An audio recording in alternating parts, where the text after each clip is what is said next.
Alright, thanks for the good luck. I heard you guys wanted some anime Sonic, so here we are. This is Brave Fencer Musashi. It's a Square Enix game that bears a lot of resemblances to Zelda. I'm going to give you a countdown, 3, 2, 1, go. So, 3, 2, 1, go. Let's do it! So we're going to start off by mashing through some of the beginning cutscene. And I'm not going to talk a whole lot through the beginning section, just because it takes a little bit of focus, but as we get through this, I will pick it up a little bit with a commentary.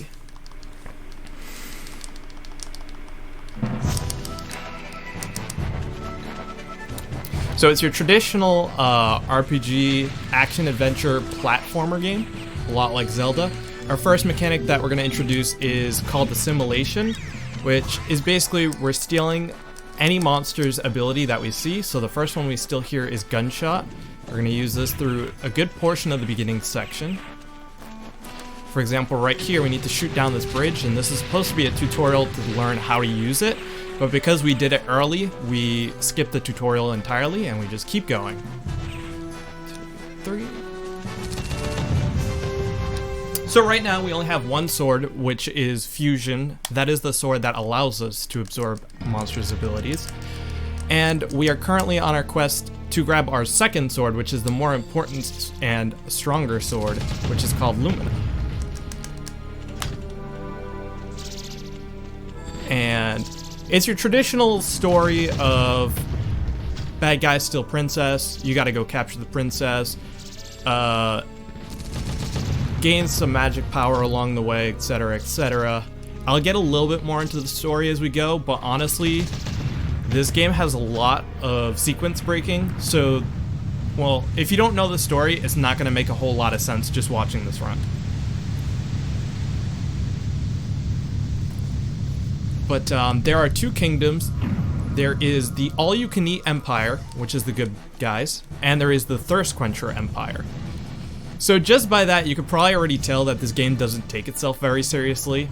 Almost everything in this game is a pun. All the good guys are named after food, and all the bad guys are named after drinks. And my personal favorite is the fact that there is one character that is both good and bad, and he's named Capricola. Capricola being the meat, and cola being the soft drink.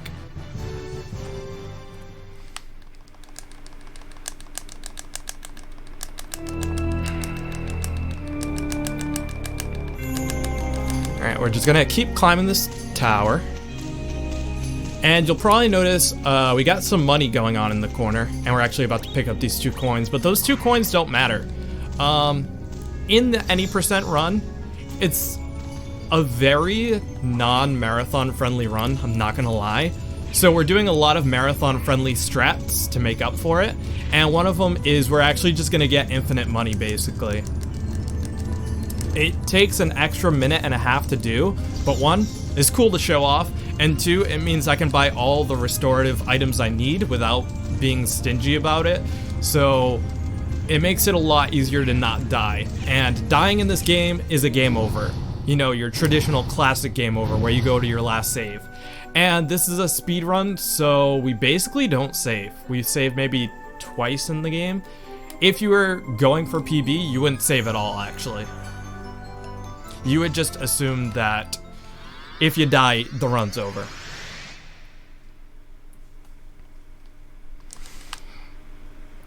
Alright, so we have a fun little puzzle right here. We're trying to get the sword, and there's a pressure plate. You're supposed to assimilate these bad guys right here, and one of them will give you a stun, and then you're supposed to stun them on top of this plate, but instead we kind of just cheese the game and just make him attack us, and then we charge right for it. Makes it much faster. And now we got your cliche Indiana Jones sequence. Get your whoa jumps in chat, please.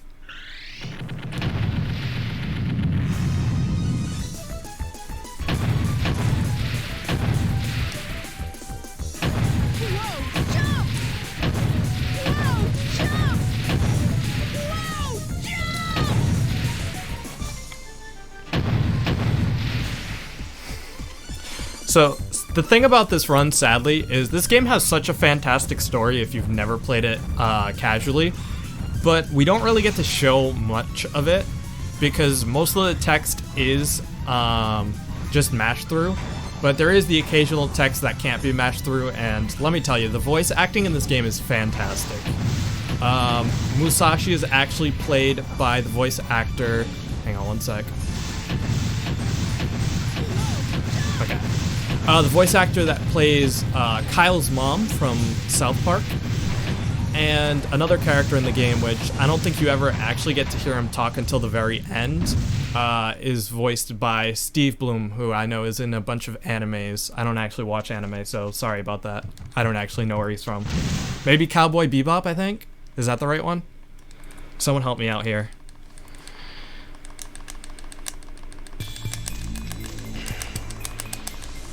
Alright, so this is your first time seeing the bad guy. Bad guy steals princess. Disappears. In a moment. Don't ask me why, but this character actually has like a southern accent. Nothing in this game really makes sense. Yeah. All the girls in this game are like Cali girls. They say like every 2 seconds. It's just a total joke. So this is our first boss. He's pretty easy. You'll never actually die to this in a run, but you might reset because it's kind of a difficult boss to do perfectly. So there's 3 phases. That's the first one. This is the second one. Oh, I missed a leg, unfortunately. So this is gonna be a little bit slow. Alright, let's see if we get it here. Nice, that's good. We got both legs. Alright, and then a fun little tidbit on this third one. So every time you do damage to Steam Knight, you're supposed to hit his little green crystal in the middle. But the creators clearly had a different idea at one point, and I'm going to show you why. So, you hit this one, you do 61 damage to it, and then it goes into the second phase. We're going to jump up here. Oh, that's a little too high. Hang on, I'll try again in a moment.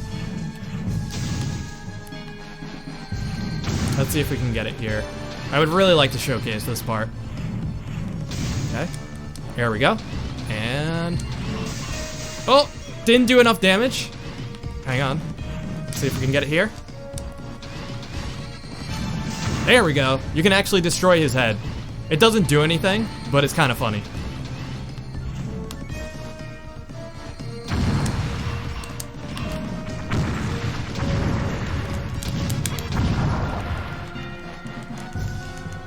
Wow, so this is actually a really good chapter 1.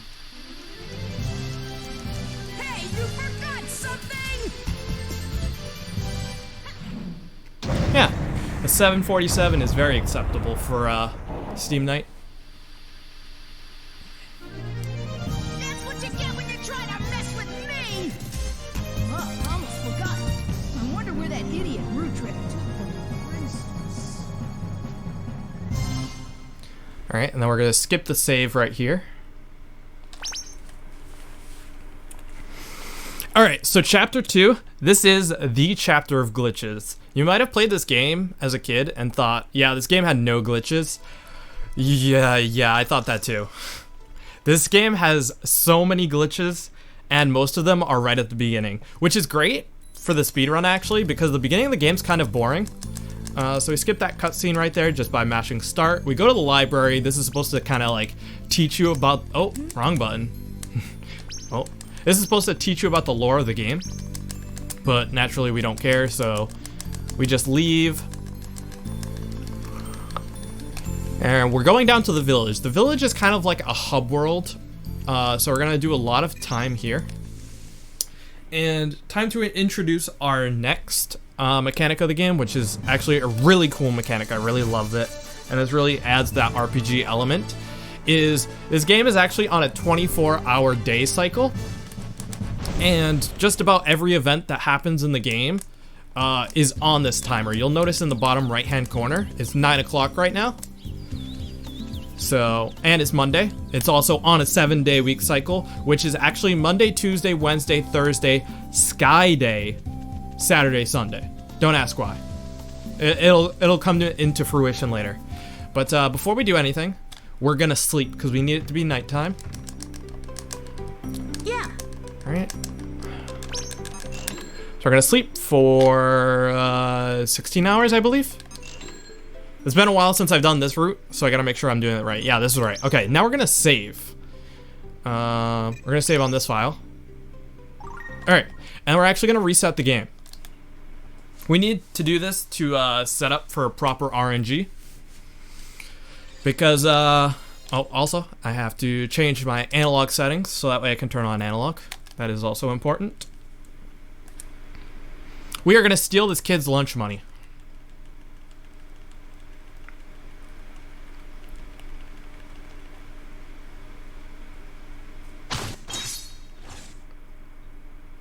Let's do it.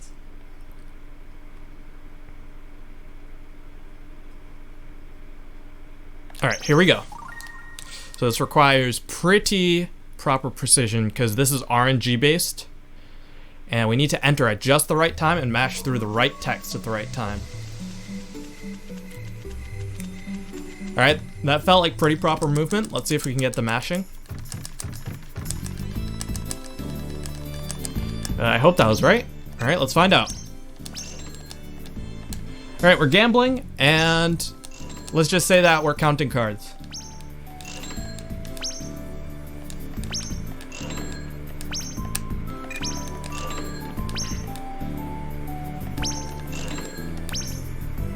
Eight is 5. 9 is 11. 8 is 3. 7 is 9. And 6 is 7. All right. So we just got all the money in the game that we could possibly want to just playing cards. All right. So now that's taken care of. Oh, we are going to perform. I mean, I guess you could call that a glitch, but that's more RNG manipulation.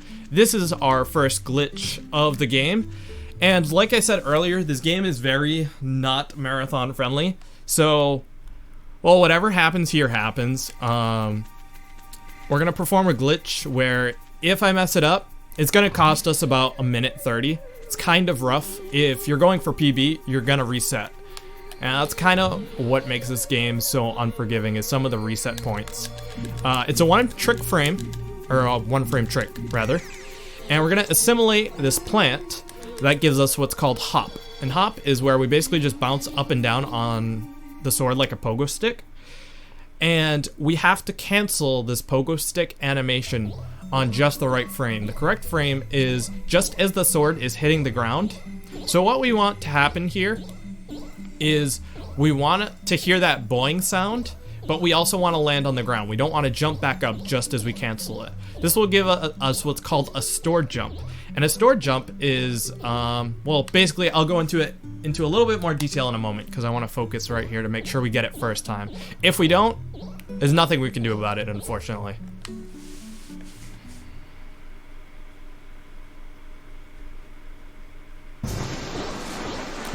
Okay, we got it first try. Oh, that makes me really happy, actually. That is a one frame trick. Now can we get this half of it? All right, so we got the jump. So a loaded jump basically makes the game think that you are in the air when you're really not, as long as you hold X. So the next time you jump off of a ledge, it will automatically jump for you. So this auto jump pretty much makes it so that you'll never miss the jump, but also because we stored a jump using hop, we get extra height.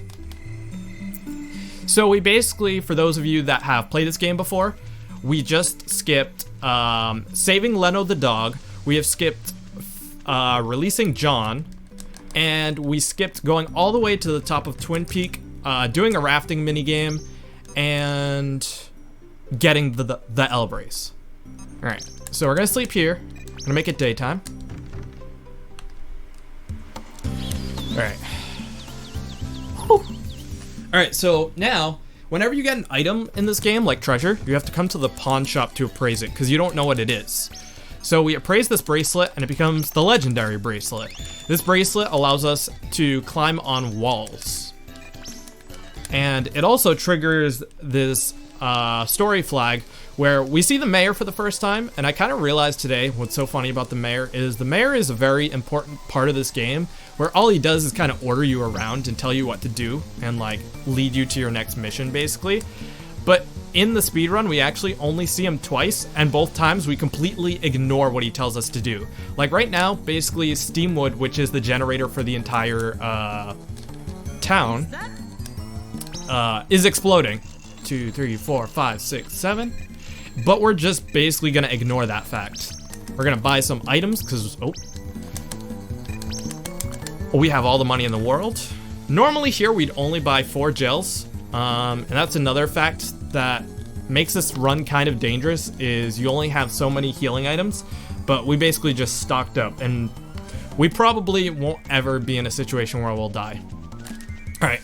So right here, we're going into sleep mode, where we actually speed up time. You'll notice in the corner that time is moving much faster. And this allows Musashi to regenerate health and also become less tired, but also make time go by faster. And that guy that we stole money from earlier guards this path, so we needed to wait till 1800 for him to disappear. We're gonna assimilate this ability called Shrink from this magician. And we're gonna use it on this enemy, because otherwise we cannot get by him. And we squish. Alright, so every glitch that we do pretty much allows us to do the next glitch in this chapter. So we just got that L brace, which lets us climb these orange walls. But there's a little glitch with these orange walls, is that when you get to the top of an orange wall, the game kind of throws you up a little bit higher than normal to make sure that you vault over and land basically. But if you are to jump at the side of one of these orange walls right at the perfect angle, it will think that you are actually climbing at the top of a wall and give you that leap, but in different areas. So normally we'd have to go fix Steamwood, which takes like 5 minutes-ish. And then we'd come all the way here because we were told that a man in a cape was looking for the scrolls on Twin Peak Mountain, which we know as Root Trick, of course. But we're actually going to skip all that, and we're going to come to where we're supposed to after Twin Peak. Now, once you finish Twin Peak, it allows for further progression by removing one of these platforms over here. We're going to make this. This platform right above us is in the way of what we need to do next. So normally you'd have to do all that, but instead we're actually going to leap around it using these what we call Polygonal Jumps, and we need to do 2 in a row. Oh, and this is another one of those glitches that I promise you, in fact I just didn't do it first try just now. This is going to take a little bit, and I will try to explain it as best as I can as we go.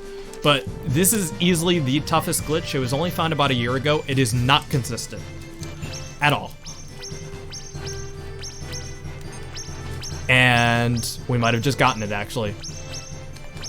Wait. Oh my god, that's good. That's a big, oh wow. Okay. I'll be honest, I did not expect to get it that fast. This is a pretty decent run. 18 minutes, definitely not PB pace, but this is good. Yeah, right? Am I gonna PB? If I PB, I would actually be mad with Macho Manip. So just as a heads up, my PB is a 2:08. My estimate for this run is a 2:30 because of how not marathon friendly this run is. I've done one other marathon of this run and I got a 2:22, so realistically that's my goal. But this is actually really good pace. So we climbed that wall. I can't even think straight right now. So the next thing that we're going to be doing is we have this scroll. Our sword talked to us. Nobody knows why. It's the only time in the game that the sword talks to you. It kind of serves as like a story point, even though it's really not necessary. But anyways, you get this scroll and the sword tells you have to defeat the Crest Guardian. The Crest Guardian is named Sculpion. And once you've defeated a Crest Guardian, it liberates the crest. And you're supposed to liberate all 5 crests after you've gotten all 5 scrolls. That's basically the main mission of the game. So we've gotten our first scroll, but we're actually not gonna fight the first Crest Guardian. We're gonna skip him entirely. So we're gonna return back to town. And while this might not be the hardest glitch, it's up there, but it's definitely the biggest time save in the run.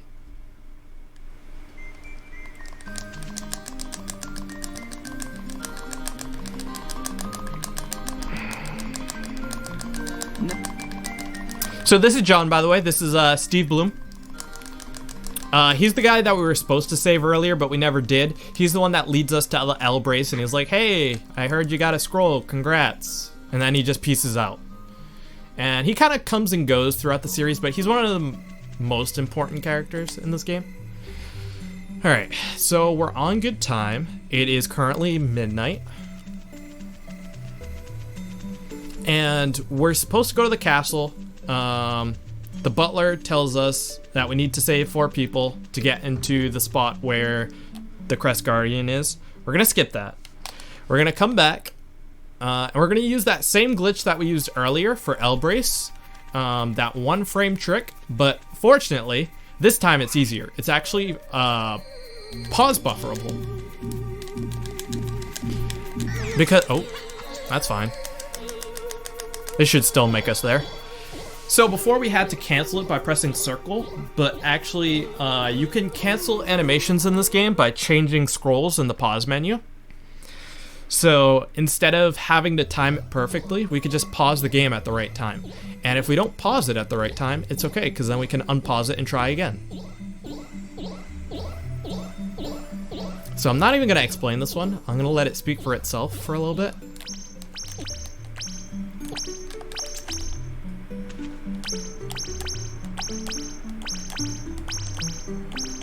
Ah, we missed it, unfortunately. It is a 1 frame trick, so it may take a couple tries. Basically what's happening is I stored the jump with hop, and we're attempting to land right on the church roof. And basically we have to pause it just as Musashi's shadow lands right on top of it. And then we change scrolls, and it will remove your momentum and just keep you hovered on top. So we're gonna try that again.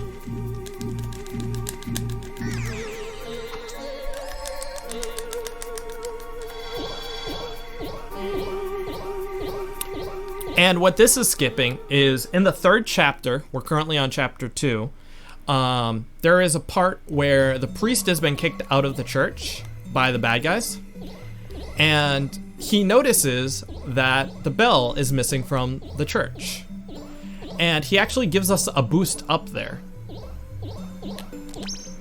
But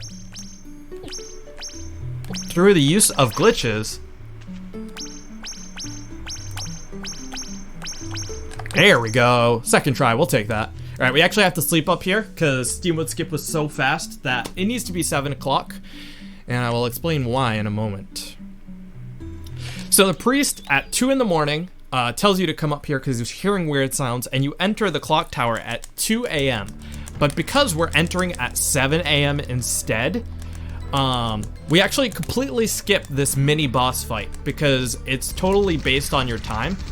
The enemy shoots the holes in the walls, and then these vambies, which are vampire zombies, come and attack you. And it's 2 in the morning, so you have to wait all the way to 7 and survive. And then, because it's daytime, they all died because they don't like daylight. So because it's 7 o'clock, they automatically die. Now that trick was known for a really long time, but the second half of it wasn't until recently, and that's the more important one, which is the fact that we still have to get out of the church. Now before you could just use the gate, but in chapter 3 the gate is locked, so you're supposed to jump over the fence, but at the point we're at, you're supposed to also have double jump, but we don't. So technically for the longest time it was impossible to actually get out of here. So I'm gonna let this one speak for itself as well.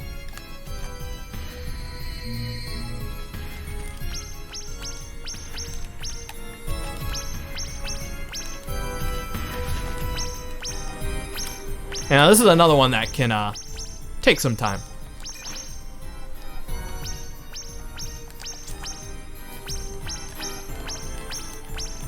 Unfortunate.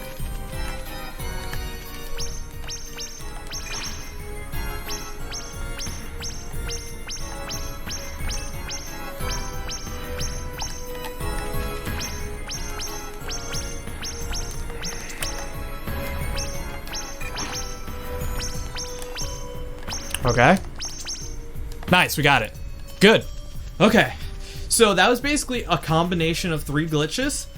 We ran into the right, into the fence, and we had to pause and change the scrolls just as we were landing on the fence. That gives us a little bit of a hover. And then we had to do what's called a another one of those storage jumps, but this time we were doing it from the ground without hop. And then we had to pause buffer to land right on top of the church, and then change scrolls again, similar to the way we got onto the church in the first place. So now we are in chapter 3, and we enter the next dungeon, which is the restaurant dungeon. Now, casually, this is probably one of the hardest dungeons in the game, and it also is speedrun. But fortunately, we have so much healing that, well, let's just say this becomes more of a walk in the park than anything. But that being said, still difficult to do fast. It's just, we've taken away the factor of worrying about dying.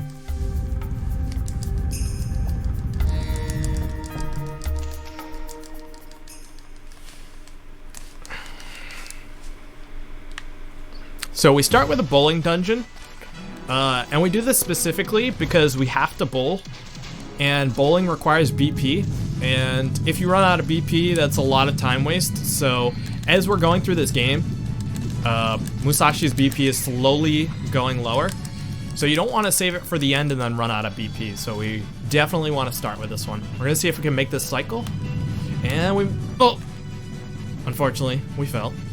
That's fine. We were trying to beat out that bowling ball. We were just a little too overzealous. Nope. So right now, actually, this would be devastating to have taken those 2 bowling balls to the face, but this is actually pretty okay because we have so much gel that it does not matter. Oh, come on. I believe in you. All right.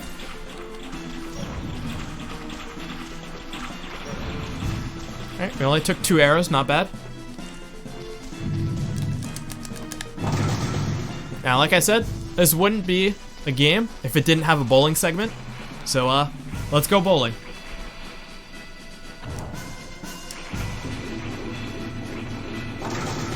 And unfortunately, as usual, we got the 7-10 split. By the way, I am notoriously bad at bowling.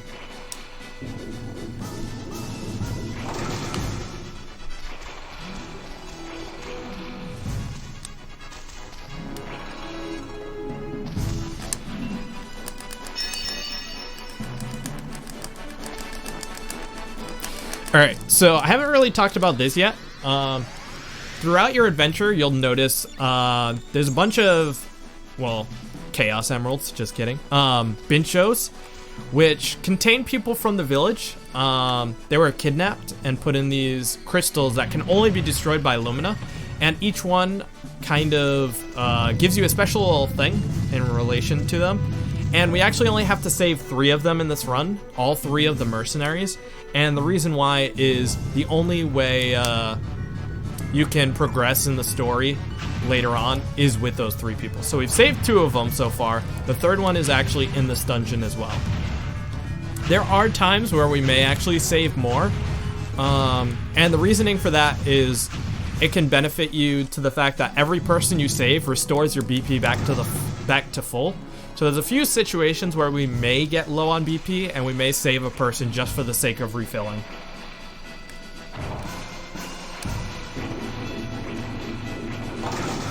Alright, another 7-10 split. That's how it's gonna be, I guess.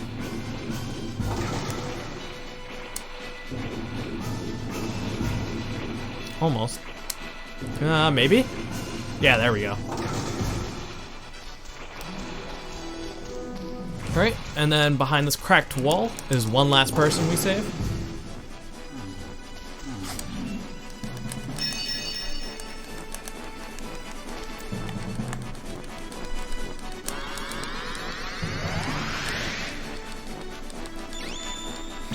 Lumina is in the sword, by the way, not from Lightning Returns. Alright, so this is the first of the 4 dungeons. Now, normally, when we come down here, there's more story to it.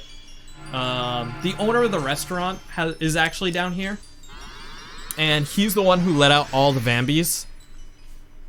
He was told there's some secret treasure down here. And so he, in a drunken rage, by the way, you'll notice that there was soda pop bottles. Those in the Japanese version are actually alcohol bottles. Unfortunately, for localization reasons, they didn't allow for that and made it soda pop bottles. So he's just really hyper. But because we did that church escape glitch earlier, he doesn't show up down here until the end. Because it's assumed that you've already done this section anyways, because this was supposed to be done before the church section. So technically this is skippable, but once you've completed all 4 of these dungeons, it gives you double jump, and we need double jump to actually finish the run. Or get any further in the run, period.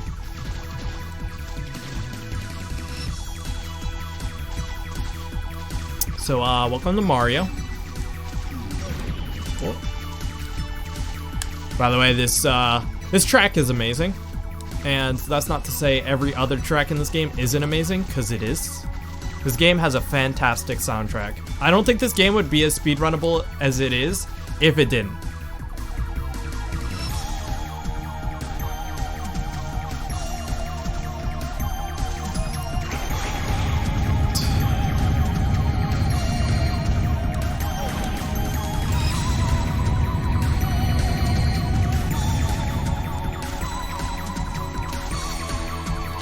Go. Alright, let's see if we can get the RNG manip here. Bats are douchebags, by the way. Yep, they're gonna be douchebags. Oh, yep. Oh, we still made that jump, actually. Alright. Normally, you can make all this on 1 cycle, but these bats can be brutal. Jesus. If you get the RNG manip, they won't attack you at all. But I've never gotten this bad of luck, actually. They have attacked me on every single platform. But that's fine. It's just a little slow.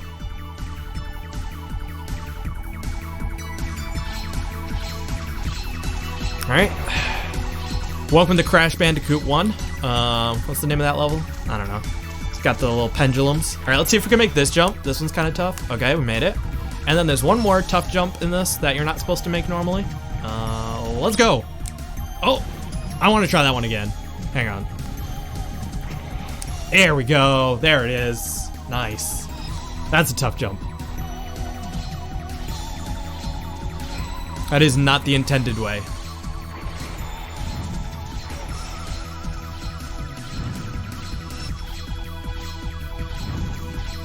Nice. All right, clean last room.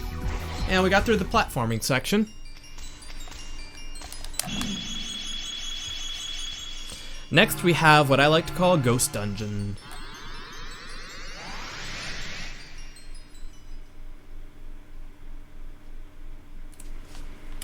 So now in this next one, this game uses the assimilation feature a lot to create different puzzles.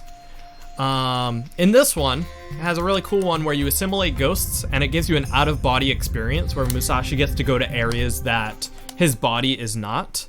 And this allows you to see a path that normally you can't see. But because we're speedrunning, we don't have to worry about that. We just know the path. So we're gonna come up here. Also, of the 4 dungeons, this is the one that actually has glitches in it. We got a couple of stored jumps in here. I got one right here.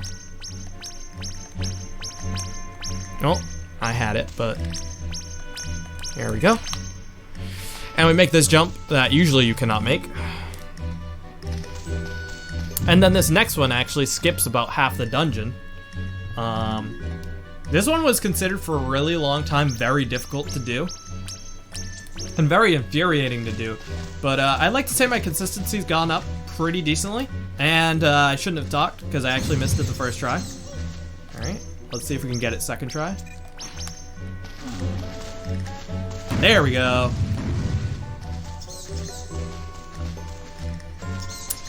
Before store jumps were discovered, you actually had to time that jump with the bats attacking you to get a little bit more of a damage boost, and fortunately I was not around from that time, because from what I've seen, it was absolutely infuriating to deal with. So during these platform sections, we're just gonna get a little bit of a nap to help us out later on. Advanced time. Alright, so this is the platform I was telling you about, that we just know the paths for. Normally, those ghosts that are floating around the room, you'd assimilate them, and they would teach you how to use these patterns. But we just memorize them instead.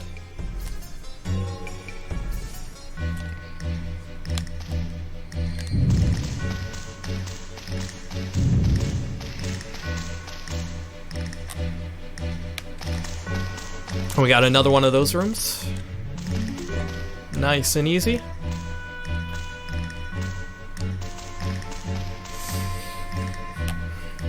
This is probably the easiest of the 4 rooms, as long as you can get the glitch down. Alright, and then this one's kind of like a vertical version. Ooh, okay, we're gonna heal here. This is kind of like a This is kind of like a vertical version of those ghost rooms. Usually that goes a little bit smoother, but that's okay. Now we got one last room to go.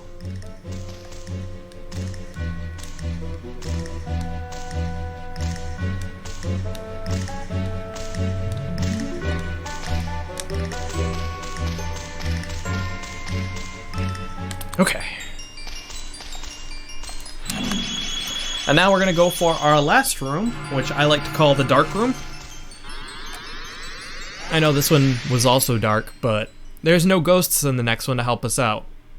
There's just lights, which can be good RNG, can be bad RNG, but for the most part we don't mind because we kind of just memorize how long before we jump on each of them. I tend to use the sound of Musashi's footsteps to tell me when to jump.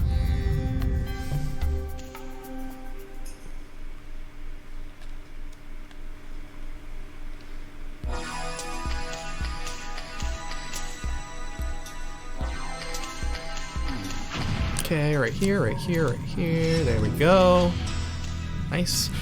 Oh, by the way, these Vambies that you've probably seen are absolutely deadly. If they grab you, they'll do like 30 damage every half second, and they will not let go of you until you rapidly mash your analog stick. And can be a really easy way to also ruin your runs. Alright, we're gonna dodge these lights. We're gonna do this blind. Nice, we got it. We got one more of those rooms.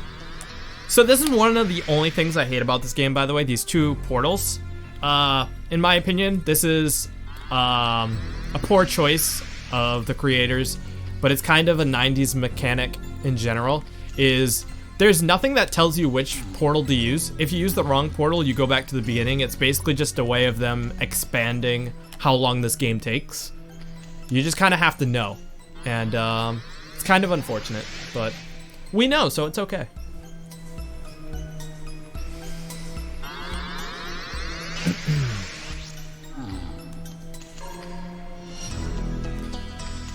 Alright, let's go. We want to avoid those green oozes, by the way, because those will hit you with poison, which is another mechanic I have not explained yet. But basically, deals 8 damage every hour. But more importantly, it makes Musashi walk at an incredibly slow pace. And that's not good for speedrunning.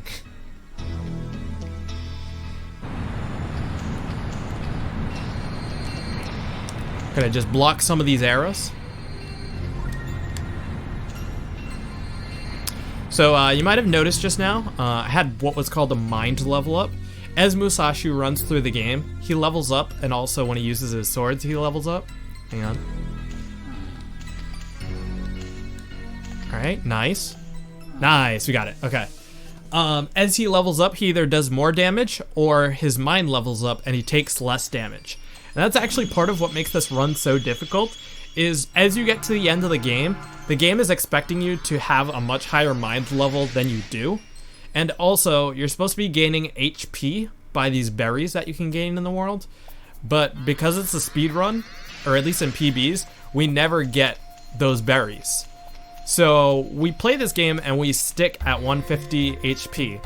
And there's actually an enemy in the last chapter that can do 151 damage. So you could literally just get one-shotted. It's pretty unforgiving.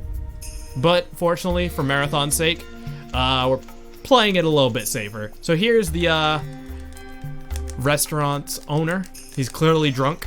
And he found the treasure because we opened the door. And he finds this ugly belt. But he gives us the ugly belt. And of course, this is another item that we have to appraise. And this item, very important, gives us double jump. Which allows us to break the game even more. Believe it or not.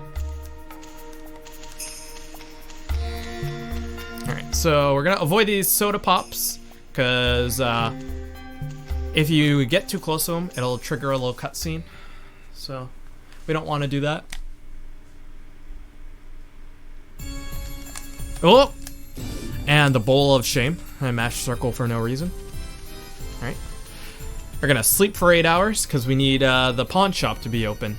So I haven't talked about that. Each of these shops in the village are open at very specific times. They have their own open and close schedules and have certain days that are actually closed. So we never want to try to appraise something on a Monday because he won't even be open at all. Okay. So we're gonna appraise the ugly belt.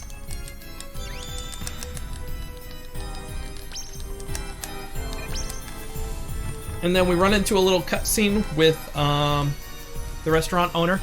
He tells us that the water is no longer flowing, but you'll see clearly that the water is flowing. And that's part of the fact that we did everything out of order. Technically, that fountain right now is not supposed to be running. And he's basically telling us we were supposed to do that church escape thing, but we've already done that. So we have the rope that we got from it, and we get to go straight into the well. So now that we have double jump, here's the fun part. So you can actually chain double jumps together over and over and over by changing scrolls just as you double jump. Like this.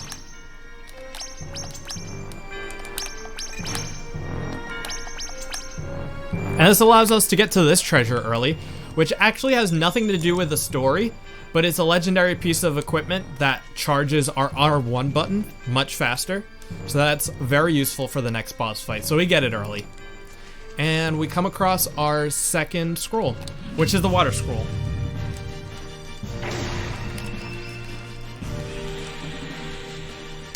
I believe so. I believe the well is supposed to be higher, and it technically drops down during that cutscene.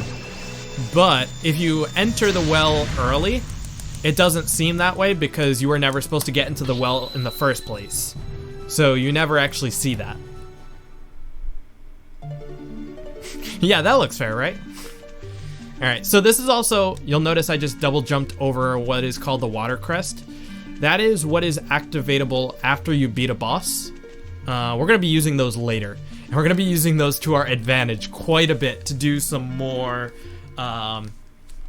sequence breaking.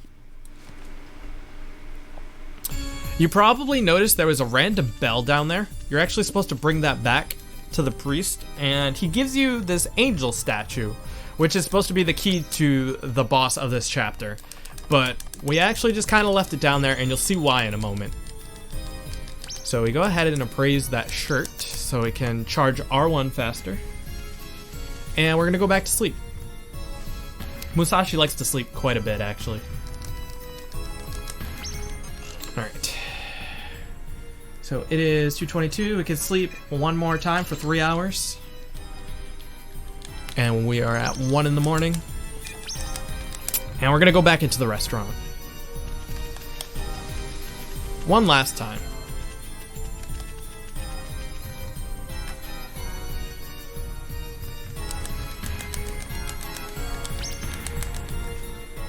So while we were down here, we went to the left and we went to the right, but we never actually went straight down the middle.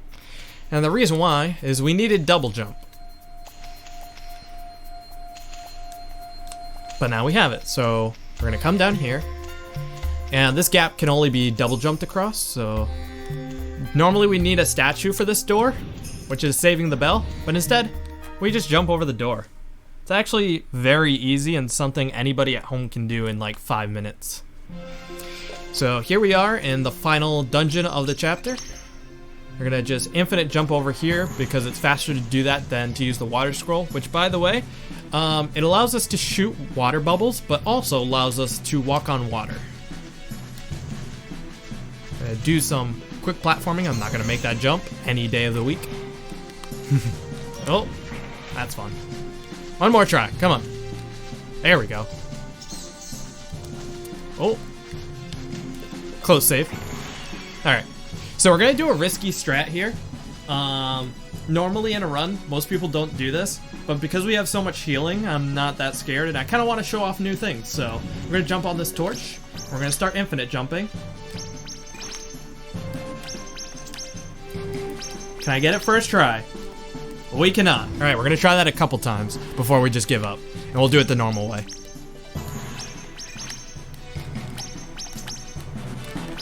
I don't think I'm gonna make it this time either. Nope. Okay, we're gonna heal here. And we're gonna try one more time.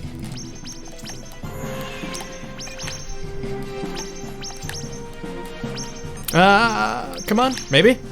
Yeah, we made it. Nice. It is a really tight jump.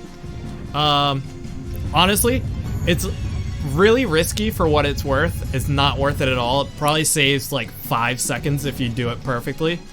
And the other way is basically 100% guaranteed. So most people don't do it, but I think it's cool, so I figured I'd throw it in there. Alright, so this is the calm before the storm, the room before the boss fight. Normally you have to put out all those fires with the water scroll, but instead we just jump over the door. Because why not?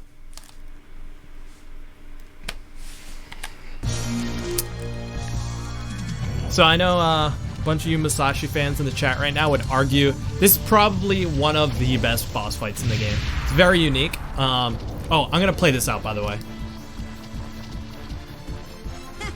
What a loser! The ceiling's collapsed and he can't move.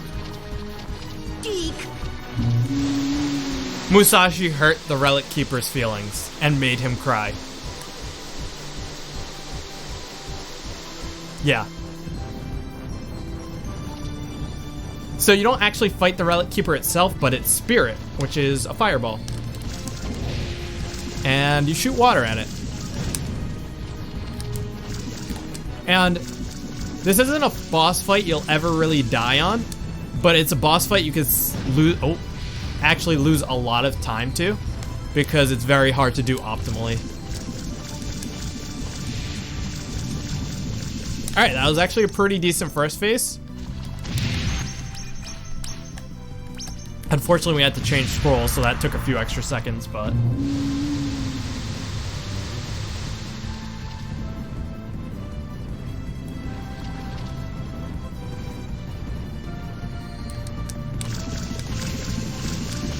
Then we hit up the second phase. Got some new attacks going on. This one's RNG manipulatable, and oh, we did not get good luck at RNG here. And oh, that just got real spicy. All right, we're gonna pull it back real quick because that was really dangerous. Like I said, this run is not marathon friendly, but we have plenty of heals. I just have to make sure I actually heal.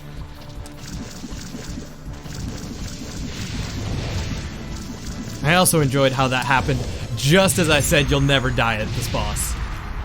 That was actually very dangerous.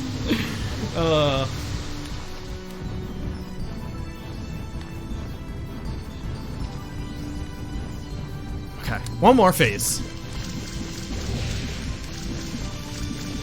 Yeah, that section is an RNG manipulation, and it looked like I got the correct manipulation, but I didn't. And it very much so took me aback.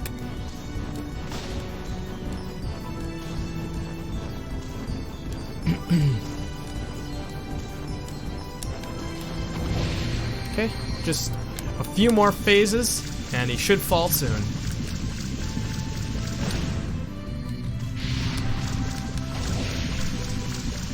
Nice! That was actually pretty decent timed Relic Keeper, I'd say.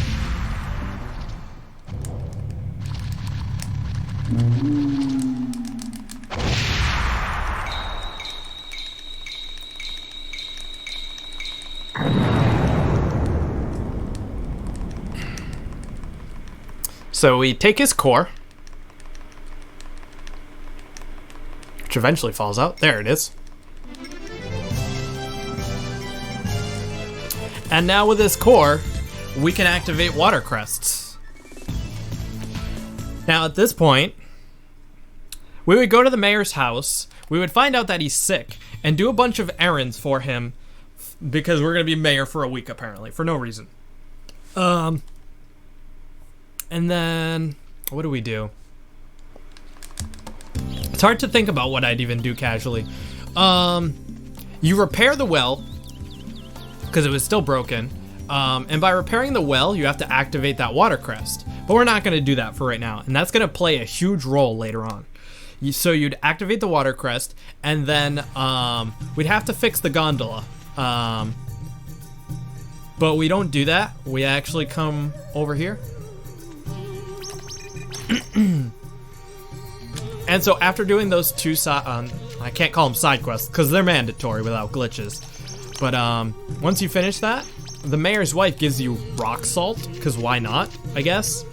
And this game does the most cruel thing ever, is you use rock salt to essentially kill a slug.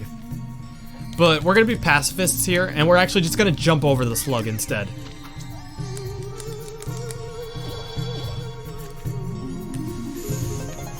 So this is similar to the hop glitch, but it's a little bit different. We're not storing a jump. And we got it first try, nice. You jump over the slug with a little added height. We come over here and we activate one of the water crests.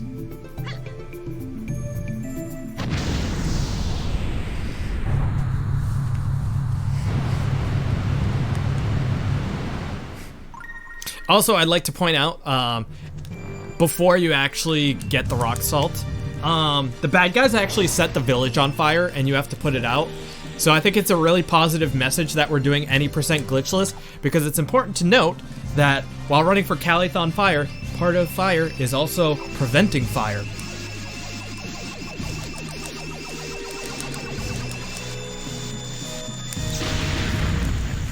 Speaking of fire, we get the fire scroll.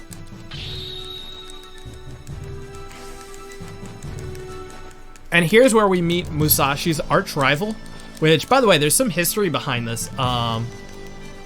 There is a legendary samurai by the name of Musashi in Japanese lore. And this game is actually based on it. And one of his rivals is actually named Kojiro. So I think that's just a cool little tidbit that they throw in there. But unfortunately, this is actually the easiest boss in the game.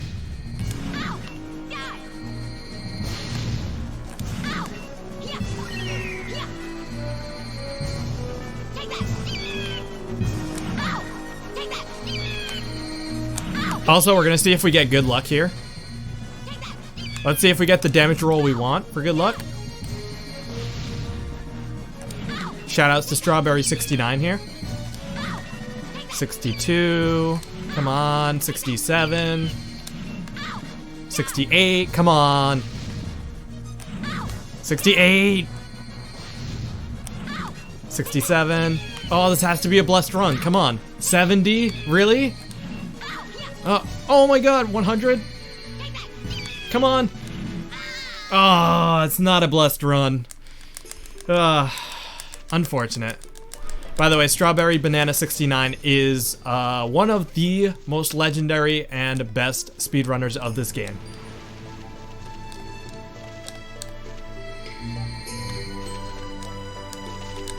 He's so good, he's not even on the leaderboards. Alright, so I'm not even gonna explain this. I'm just gonna let this happen. So because we got in with Hop, we have to find a way out. And, well, we have to rely on Princess for this. Come on. Come on, Princess. Be good to us. Please? This trick really doesn't have a very good setup. You just do it until it works. And Princess was good to us. She was moderately good to us, I'd say. Yeah, time to reset. No 69 damage roll. Sorry guys, I tried.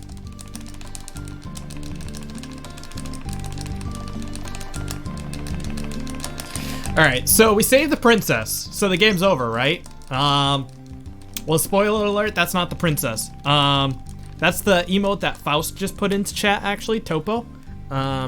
She's a mouse girl disguised as the princess. And she basically tells me to go away, give her Lumina, etc. And we're like, nah, we still got things to do. And we were told that the bad guys were in this this hideout that we gotta go to. So this is where it comes into fruition that we needed those 3 people. Is they tell you where you're supposed to go, and unfortunately, even though we know where to go, that route will not be available until we talk to them. Hey, there's Strawberry Banana 69. Please bless my run.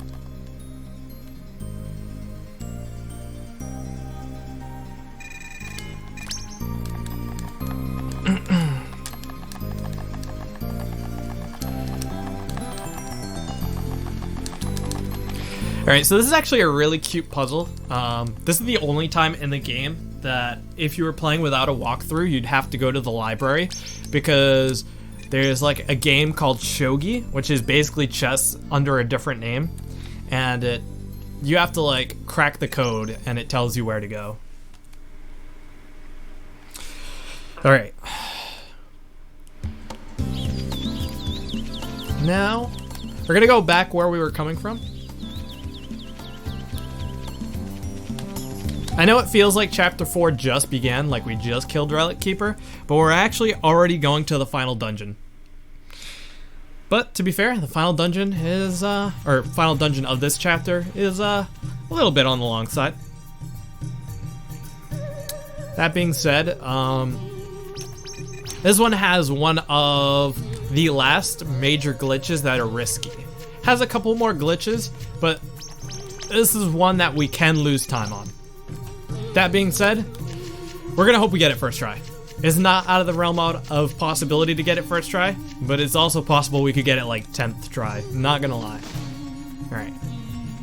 So we go ahead, we grab Hop, but we're gonna use it for its intended purpose this time, which is to go over these thorns.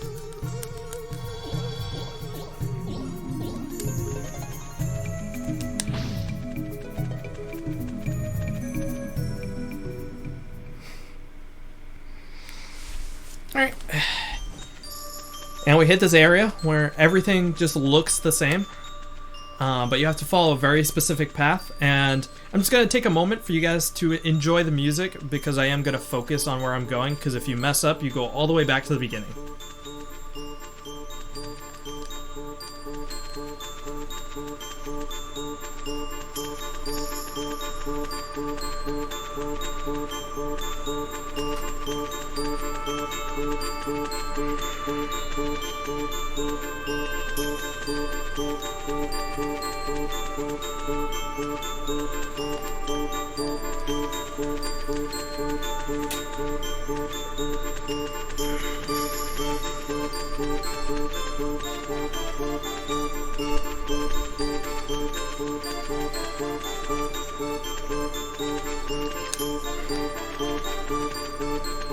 Okay, rest of the way is just up.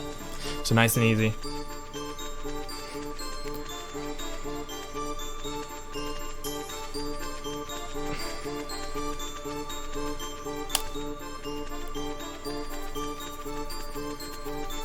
So as you probably figured out, we're going into an ice area, which is no surprise because the scroll is a fire scroll.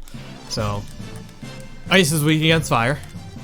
So we go into Frozen Palace. Normally, you do this dungeon where you get 3 eyes, the red eye, the blue eye, and the green eye, in that order. But we're gonna do some glitches to do it in reverse order. And, well, we're gonna risk it for the biscuit. We're doing it in opposite order, which means that there's actually a soft lock jump here. If I fall, I have to reset. Fortunately, I have a safety save, so it's okay. But that will waste 5 minutes, if we do. But we're going for it. We're doing highlight plays. Here it is.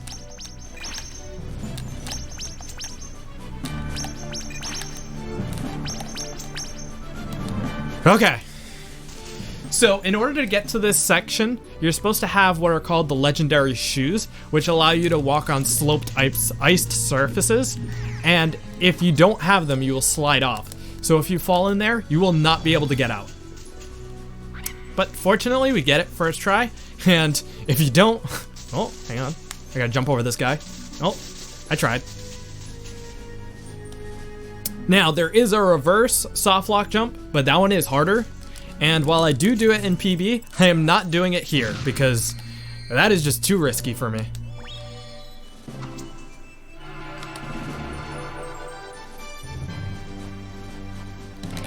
So we get the green eye.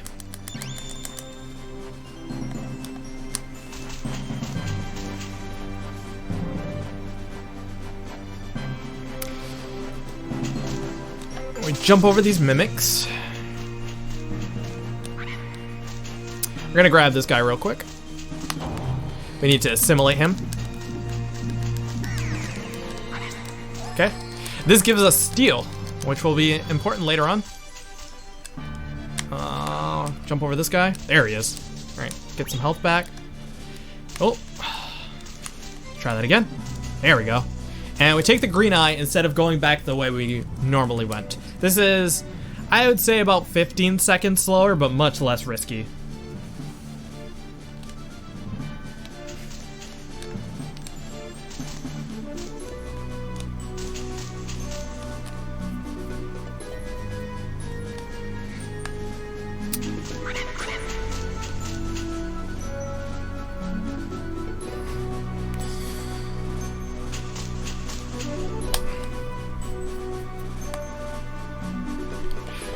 Alright, now we're gonna head up here. This is, wait, yeah. I had a brain fart for a moment. So we're gonna triple jump up to this platform over here. And this is gonna bring us over to the left. We're gonna use steel.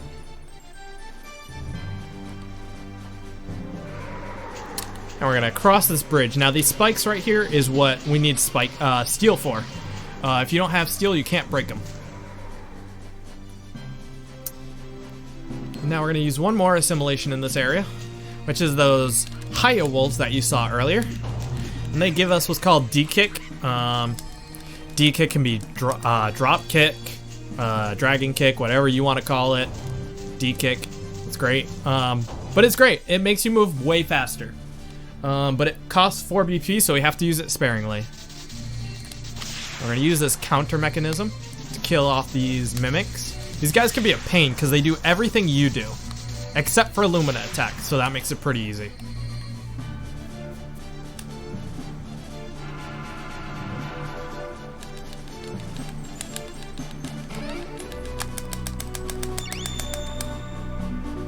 We grab blue eye, and we got one more eye to go.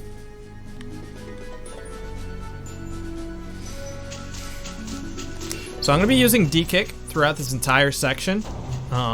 Makes us faster, but as you'll see, my BP is steadily draining. Also, I gotta kick this guy in the face. Oh, I missed. Now I'm sad. That's fine. Alright, we're getting really low on BP, but there's actually a good reason for it. One, there's a backup Bincho, and second of all, it hasn't been confirmed, but I'm pretty sure that this is a thing, is that when you're either low on BP or health, enemies will be more likely to drop those things. So we force ourselves into low BP situations to get BP. And on the off chance that every once in a while you don't get it, then you just grab the Bincho instead. So that's what we're gonna do.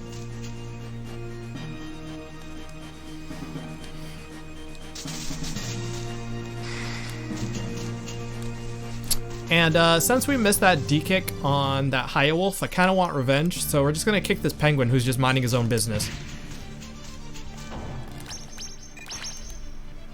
Sorry, not sorry.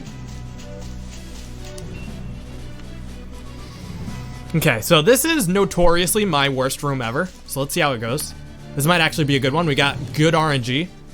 Sets up really nicely. Actually, this is gonna... Oh, he charged me. Oh, that's unfortunate. Yep. Like I said, notoriously bad. But fortunately, as you saw, they dropped BP. So that is a good sign.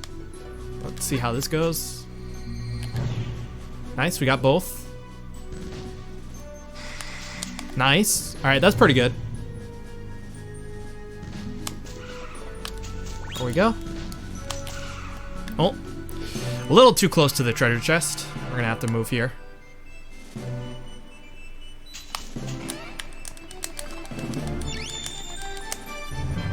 Yeah, because you skip getting the crystal. I've thought about that too. It's really not that bad. On paper, at the beginning, it wastes a lot, but it recovers quite a decent amount over time. So just to be safe, I'm gonna grab this Bincho because we do only have 50 BP and the boss fight's coming up soon. And if you run out of BP, it can be a little risky.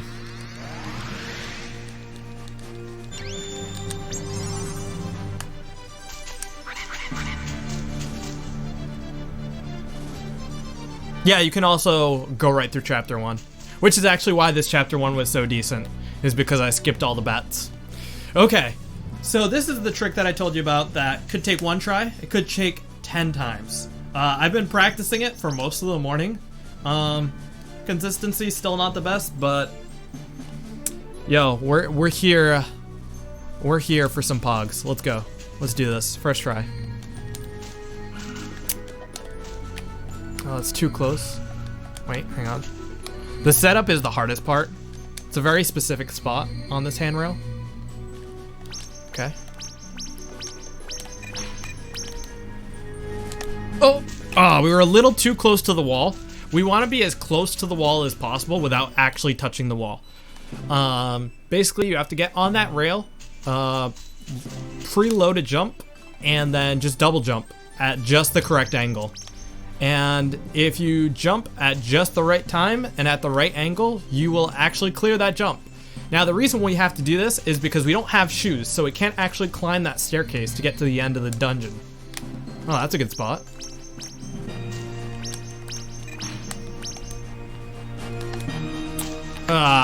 Unfortunate. Like I said, this could take a couple tries. It is one of the tougher tricks in the game. It's an easy input, but really tight window.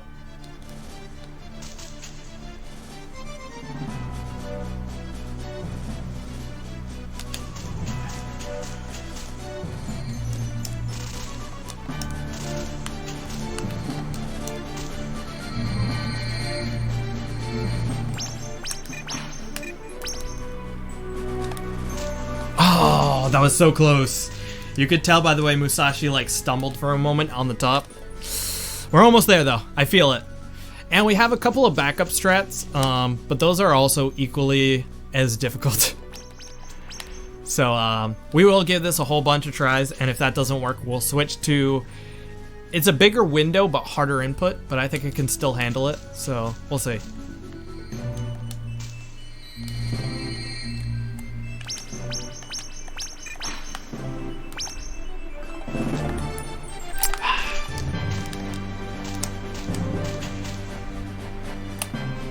No, we are not getting the darn shoes. That is not happening. In fact, I can give the backup a try just so that way you guys can see the different strats. Who knows, maybe I'll just get it this time anyways.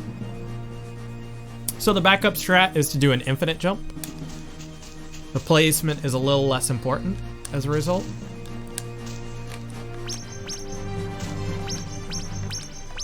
Let's give it a try and see what happens.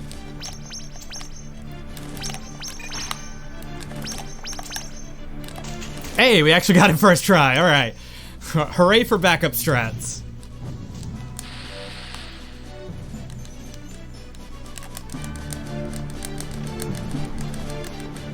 Yeah, I would have to go all the way back to the village to appraise goggles, and that would just not be worth it. It would be way too long.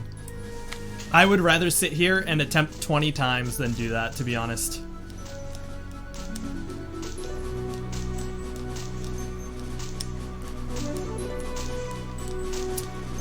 So that is actually most of the run ending glitches over. There is still a number of glitches left. Hey, come on. I believe in you, Torch.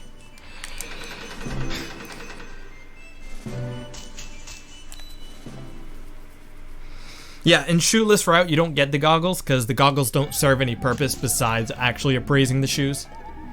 So that is most of the time loss actually from doing a shoed route. So we enter the Chapter 4 boss room. And we're going to be doing some damage abusing, especially considering how many healing items we have. Hopefully. I'm actually pretty bad because the perspective is kind of difficult to see this. But we'll give it a try. Alright, we got the first one.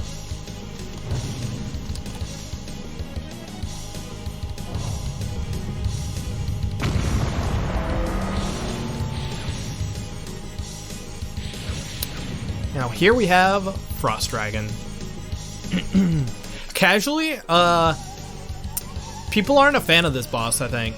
A lot of people say this is a really tough boss, but speedrun, this is actually a really easy boss. Before we get to that though, I'm gonna take a nap. Just kidding. And back to sleep. By the way, Musashi has insomnia. His life can be on the line and he could just fall asleep. And let's go.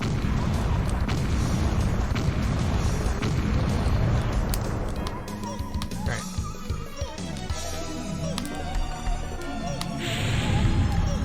Nice. Now we can heal after this. So that way we don't do this fight with 12 HP. And let's see if we could do all 3 cycles on the fast cycle. It's kind of tricky. 1, 2, 3. Alright, nice. We got the first one. Oh. There we go.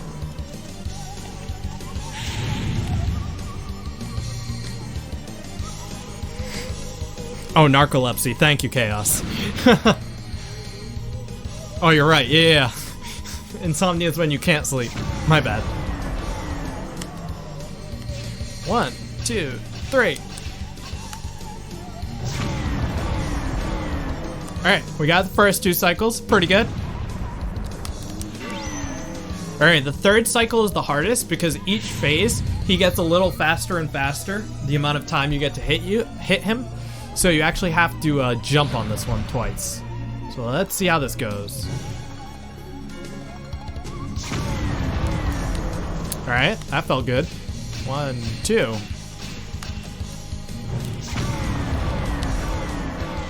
Oh! I swear, he's got 1 hit left on him. I'm calling it now. Oh, and we got the laser beam. So this is actually the phase we were trying to manipulate to not get because it's so slow. But I guarantee you he's got 1/8 damage left. Oh, okay. That was not as close as I thought it was. Alright, that was rough. But that's okay. My brain has narcolepsy. You're right.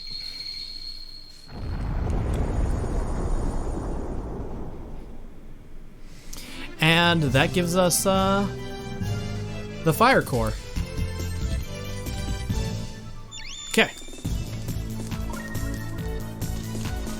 So remember when I was telling you earlier in the last chapter, there was a water crest in the well, and we didn't activate it and that it would come into play later. Well, later is now. Okay? So we return to the village, and this is the 2nd time we see the mayor, and we're not going to do what he says again.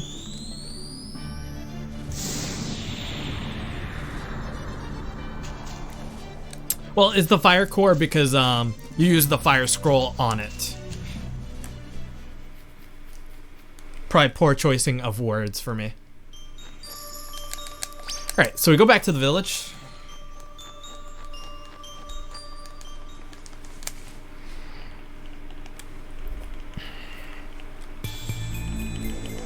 We're gonna mash through some cutscenes. The one that nests underground. So this is actually a chapter all about ants. Interesting idea, but personally I like it. It's pretty cool. So we meet the mayor. He says, Princess went into town, stole everybody's money. So I have to go talk to the shops and find out what the heck's going on. So we are going to go to the shop, but we're not going to talk to them. We're just going to buy items. Because this is going to be our last buying segment for the rest of the run. Everything that we have is what we will keep. That was actually not what I wanted to do. I wanted to leave one EX drink out. Right? I think. I don't know. That's unimportant for right now. I could just discard that later if necessary. But we're going to go activate that crest that I was telling you about. We're going to keep using D-Kick for as long as we can. Speaking of which, I think we'll go for Bramble today. So we go in this way. Grab the water scroll.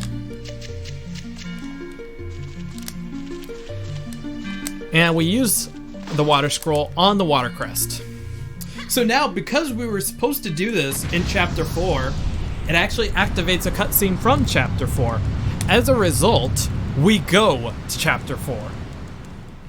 We are no longer in Chapter 5 as of right now. And you meet two new characters, Ed and Ben. One has a stutter, one's really dumb.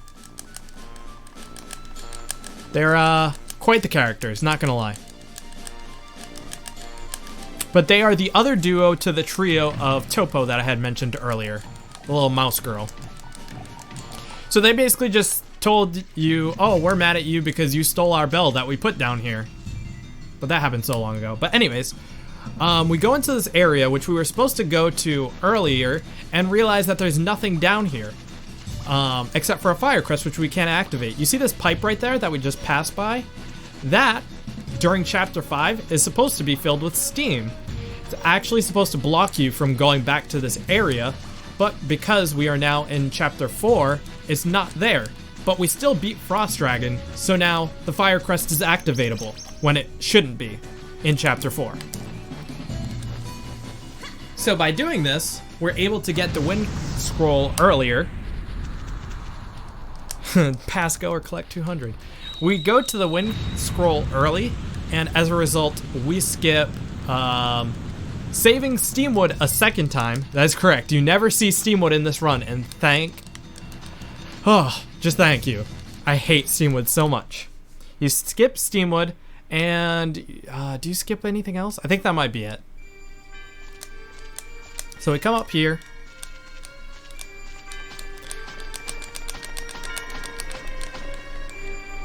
And we grab Wind Scroll.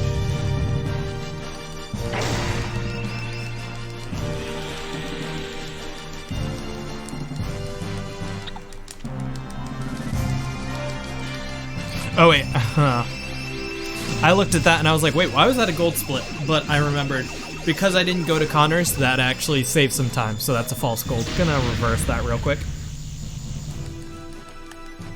I mean, you're welcome to do Legacy Run Strawberry Banana 69 if you'd like to. So now, we got the Wind Scroll, which digs holes. I don't get it. I don't know why. But then we fall. We meet two characters. One of them, or actually both you've seen for about literally a millisecond. I'm passed out. They shoot us. So do we have confirmation that this game has chapter select? I'm not sure what you mean.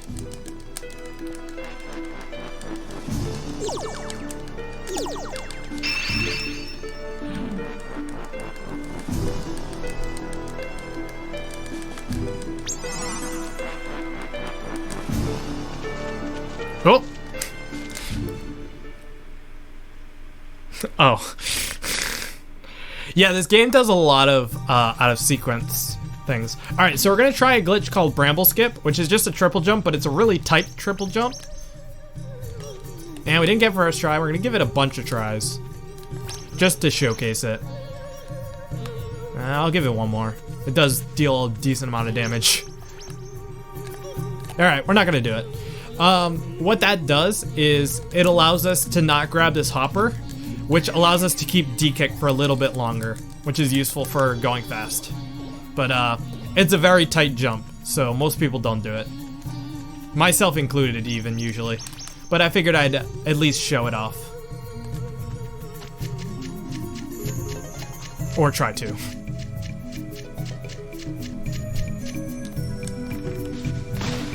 Alright.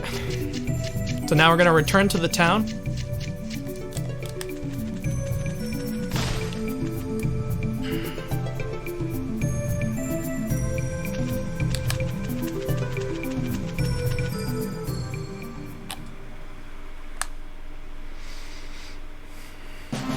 And you'll notice we have a music change, and that is because the gondola that we never actually repaired is under attack.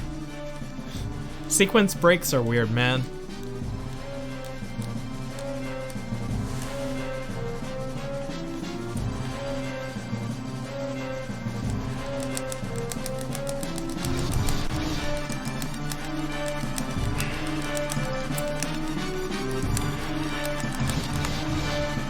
Alright, so there's a giant ant attacking the gondola.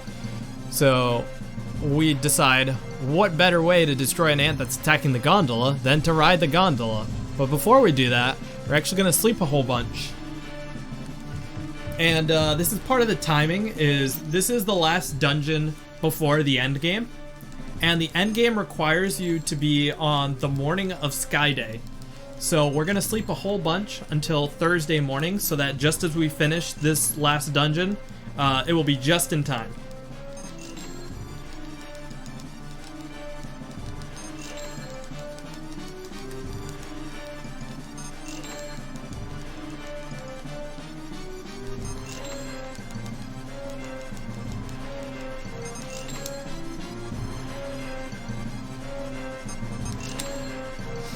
So, specifically the morning of Sky Day is a lore thing. Well, first of all, the final scroll that... Oh, camera angles, please. The final scroll is called the Sky Scroll, and it lives on a platform. And so, as you play the game normally, you'll notice that during Sky Day morning in the Steamwood Forest, it starts to rain. And part of the reason why is the platform that Sky Scroll is on, which has waterfalls on it, is actually basically flying around in a circle around the entire world, essentially.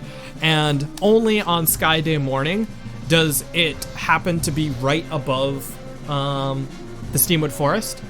And the Wind Crest allows us to teleport to things above us. So by doing that, we have to wait until that specific point, and then we can teleport. So you'll see right there something that completely ignored that ant. Those are called minkus, and they're all over the game actually, but we've been avoiding them for the most part. But they give us 25 health, and we're actually going to use this as an opportunity to grab one. Normally in a PB we would never grab one because it's slow, and these guys can be real buggers to grab. But let's see if he's nice to us. Come on. There we go. Okay. They are the absolute juke master. So we grab one, we get 25, and we're gonna grab one more later on.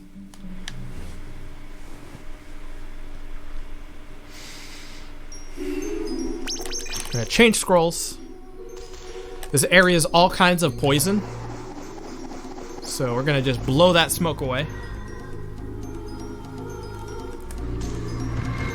And we got this creepy little section that has ants and poisonous things and heavy machinery and all sorts of things down here. It's actually one of my favorite dungeons and boss fights, to be honest. It's got a great aesthetic.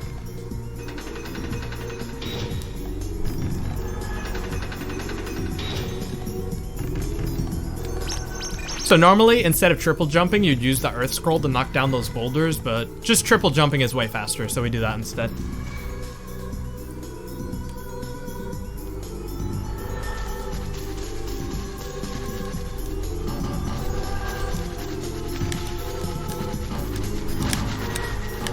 We're gonna climb. Oh.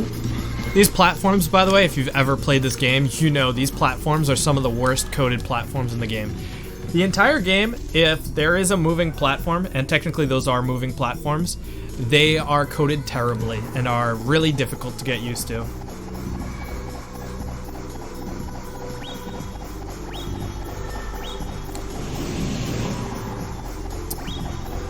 So we wind scroll through this wind tunnel.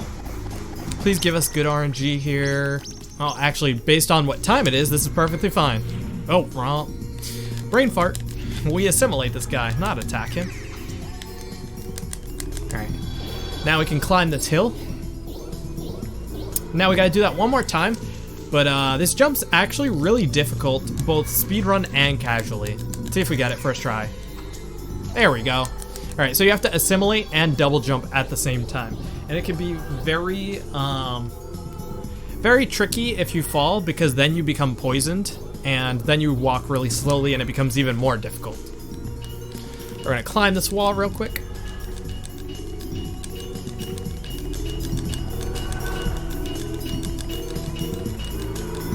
There we go.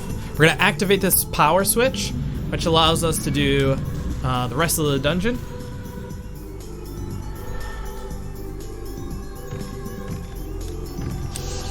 We're gonna jump over all these ants.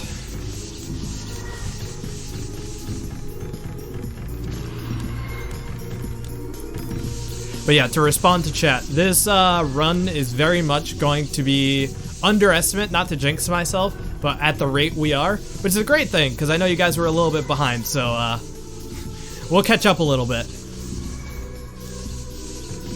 Will this PB? Probably not, but I will be happy with like a 2:15. Oh, unfortunate.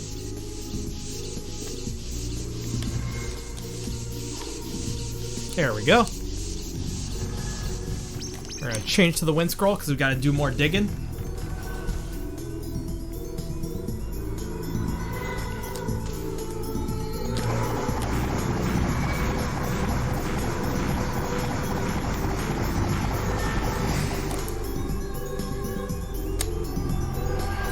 Alright, so now it is actually time for my favorite minigame.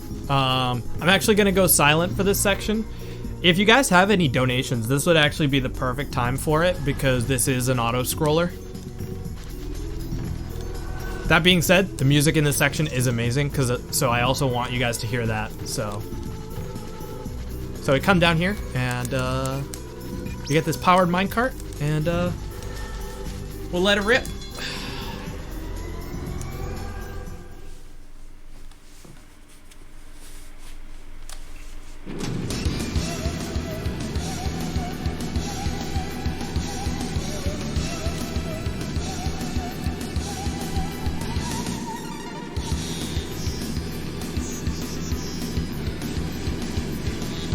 Also, just saying, 2021, there's going to be an incentive for this game where I'm going to do this blindfolded. Just saying.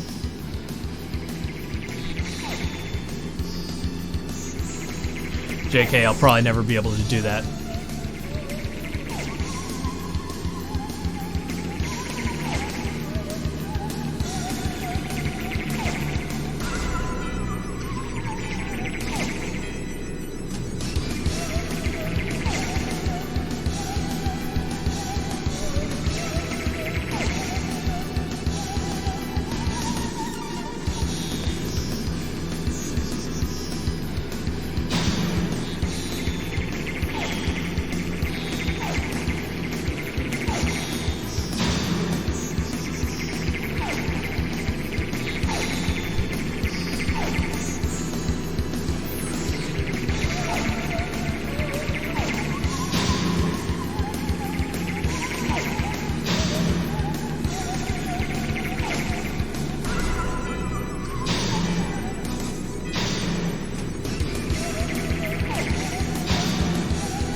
There we go.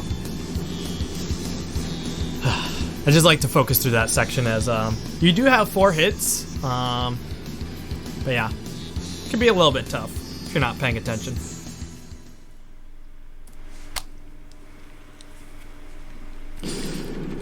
Alright, so this leads us to the Ant Queen boss, which before we actually do that, I'm actually going to use this treasure chest, which is called the memory box. It's basically like a quick save, or not a quick save, a temporary save, where it doesn't actually store it to the memory card. So if I were to reset the... Whoa, what was that? That has never happened before. I don't know what that was, but okay. Anyways, it serves as a temporary save point just because this boss can be risky because it can grab you the same way Vambies do. And we actually allow ourselves to be grabbed and mashed out of it because it's faster.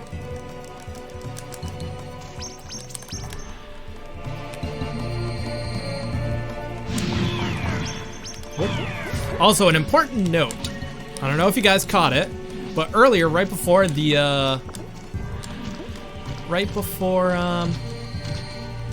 hang on. Just need to take a quick nap. Right before I entered the the minecart, I poisoned myself on purpose, and the reason why is Musashi's crit rate goes from 5% to 50 when you poison. And this boss is actually based on damage, so we want to do as much damage as possible. And a crit is actually indicated by when he swings his sword, it flashes, you'll notice. Alright, so this is one of those mashing points. Let's see how we do. I'm really bad at mashing. Alright, we got out. Oh, that was close. Nice. So this boss has some RNG to it because of the crit, and we got lucky crit luck there on the first phase. Let's see how we do on the rest of it. Alright, good start. We got another crit. And we're hitting all these larvae, not to get them out of the way, but... Oh! I'm not going to make it in time, unfortunately. That's fine, though. We kill all these larvae because it actually levels up Lumina, so that we can do more damage later on.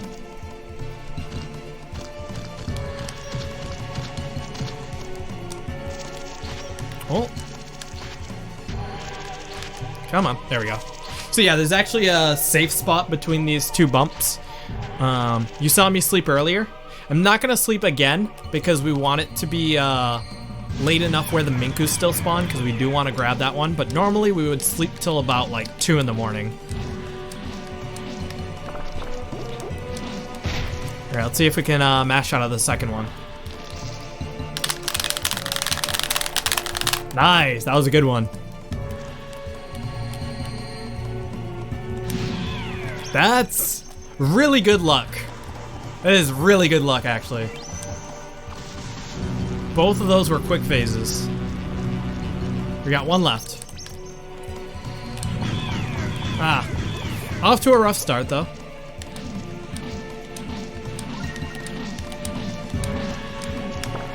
Oh, I always forget.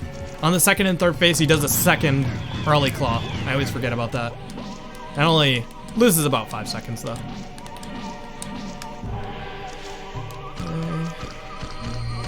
But yeah, this is easily my favorite boss fight. And we're gonna heal here. Which is actually perfect, because we needed to use an item. Because after this fight, we're given a key item that would force us to discard something anyways. Nice, okay, that's a good crit.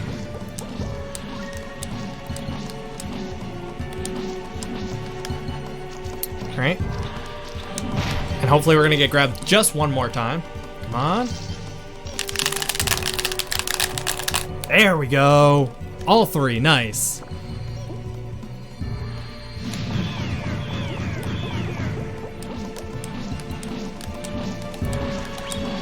Oh. Every time we get healed of poison, we gotta go to the tail to get re-poisoned. So I think this phase lost some luck. I think technically if I got perfect luck, I would have been able to kill him right there.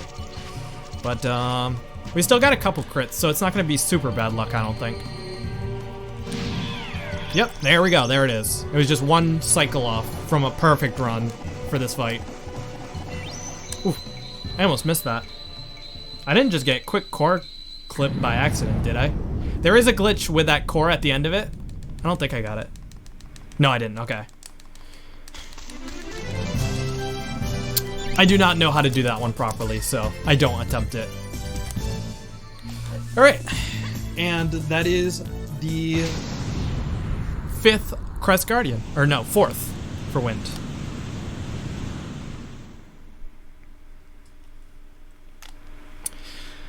All right, so we are in the final chapter. Now, if you've been with me this whole time, you'll remember we actually skipped the first Crest Guardian, and that's gonna come into play here. So because we never actually fought the Crest Guardian, the crests are not related to chapter. They're related to the boss. So we're not allowed to activate the Earth Crest. And for those of you that have played this game before, know you need to activate the Earth Crest, excuse me, to get to the final chapter. So, we gotta have some fun, which is what we're about to do.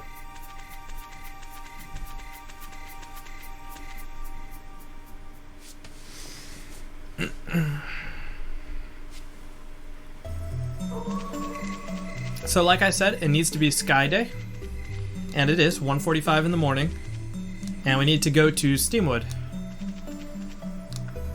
Fortunately, because it's only 2 in the morning, the Minku will still spawn where we want it to, and we can get up to 200 HP, but in a normal run, we'd only have 150, which is really risky. Okay. So over here, there's the Earth Crest, but it's not activatable. And the Earth Crest allows us to destroy this big boulder up here. So we can't actually climb up this wall, which is blocking our way to the end game. So here's what we do.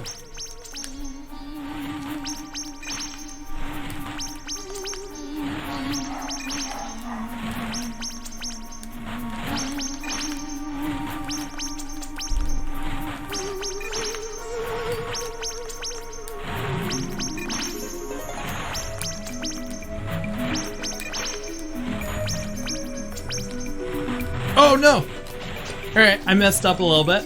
Hang on, we're gonna have to go for attempt number 2.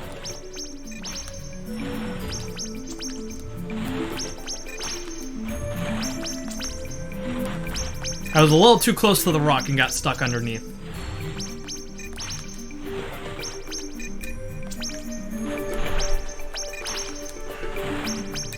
By the way, this cramps your hand up so bad. Oh, it's okay, we can save it. Oh, we can still save it. Hang on. There we go. Whew, that was really slow, but the important thing is we got it. And actually, we grabbed that Minku perfectly. Oh, sorry for the dog. Alright, so we're gonna sleep till 7, and then it's gonna start raining.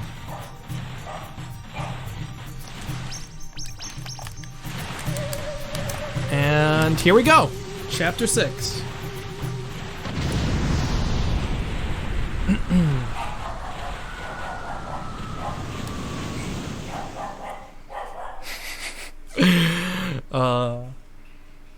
My dog's a tiny dog that likes to pretend it's a big dog.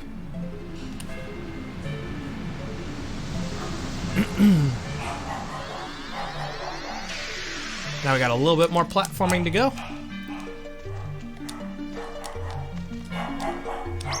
Oh, not quite. All right, we're gonna have to use some backup cycles here.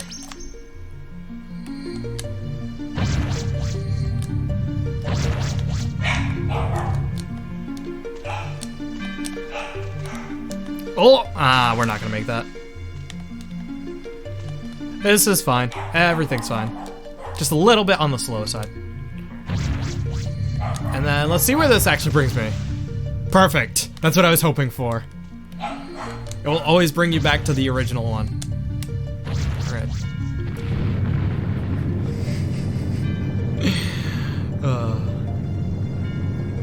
So we hit all the pressure plates, and that opens up a passage. This is basically like, this entire segment in the last chapter is using all the abilities you've gained so far and making you use all of them. So now we had to use water to climb up here.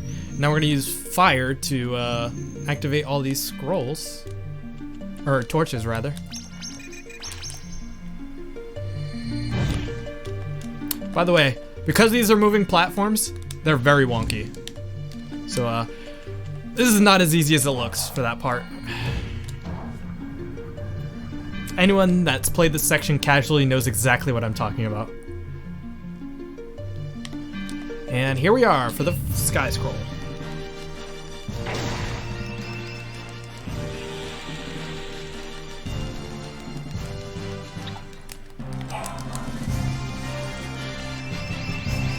So when you're speedrunning, the Sky Scroll is a little bit of a letdown, considering this whole time you've been double jumping around everywhere anyways, but it does make some things faster. Alright, we now have all 5 scrolls. Lumina is at its maximum power. And this is easily the best part of the game. The entire last chapter is just perfect.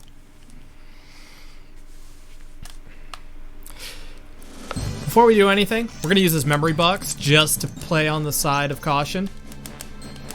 Because you never know.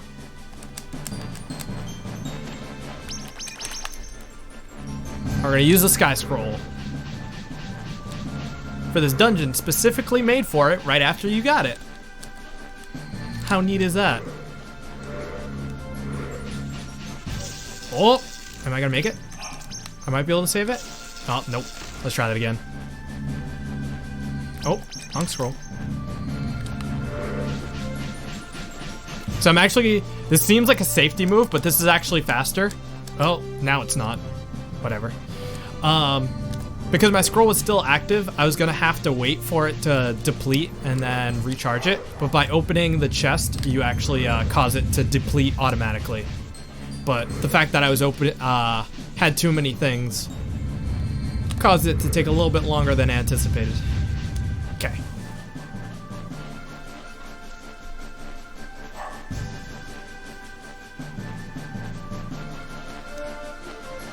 Got a few more platforming sections to go before we fight our first boss of the chapter. This is basically a boss rush chapter. But it's got a lot of platforming, a lot of combat, a lot of fun.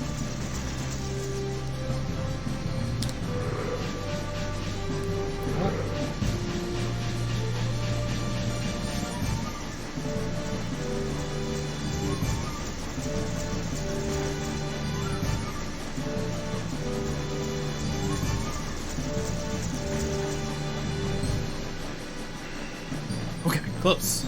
Alright. So imagine being an hour and 45 minutes into a run, and you come across this guy. This guy is the run stopper of all run stoppers. But we have an S revive, so we're gonna play it risky anyways. Let's go. Let's do this. This guy does massive amounts of damage really quickly.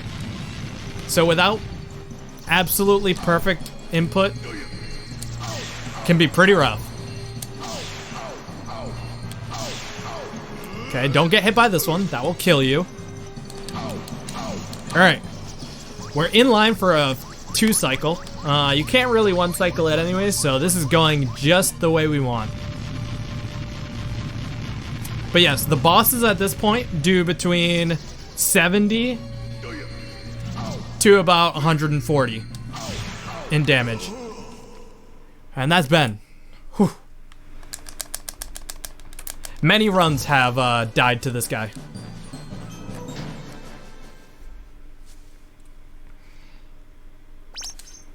Alright, so this part, it's kind of like a trial of sorts. I would argue it's one of the most boring segments if it didn't force you to change scrolls. Or rather, utilize every scroll. So it's pretty neat to watch, but honestly, after you speedrun it so many times, God, I hate this section so much. And there is one more run ender in this section, It doesn't kill you, but it'll cost you 2 minutes, which, when you're on PB pace, will end your run. And it's a jump that is as hard casually as it is speedrun. It is not fun. A lot of people who have played it have probably had rage fits over this part. Because if you mess it up, you go all the way back to the beginning. And it's a pretty tight jump.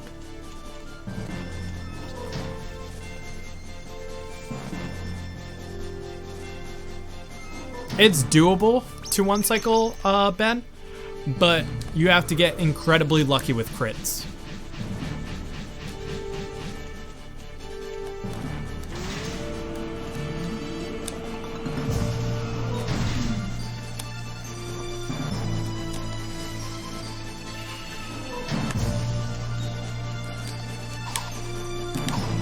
So doing actually any of these rooms wrong, by the way, will make you start over. But fortunately, most of them are easy. We're gonna do a glitch here. Saves about 10 seconds, but it's actually really cool to see, so I'm gonna try it.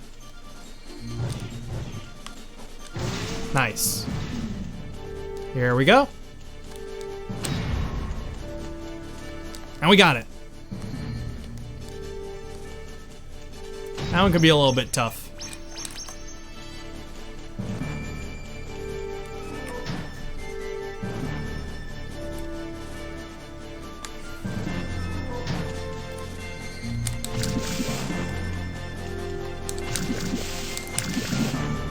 We're gonna put out all the torches. All right, now this is the jump I was telling you about, the wind jump. It's gonna be tricky.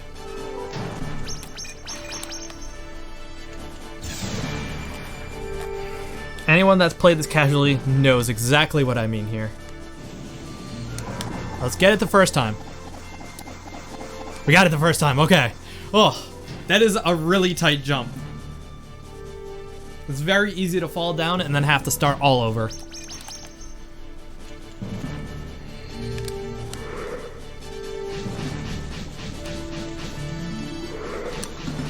Oh, that's bad.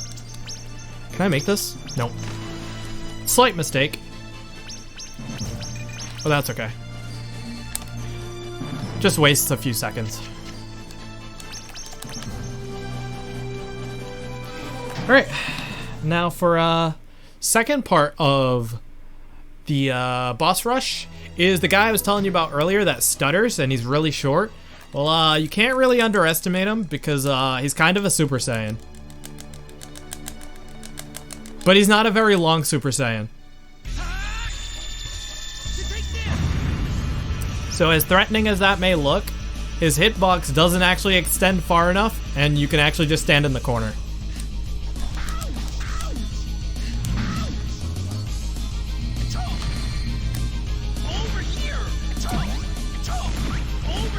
This fight is slightly RNG based. Whenever we see him do that little teleportation trick, we always want him to be either on the bottom left or bottom right. Top left or top right like he just was is not good. It's slower.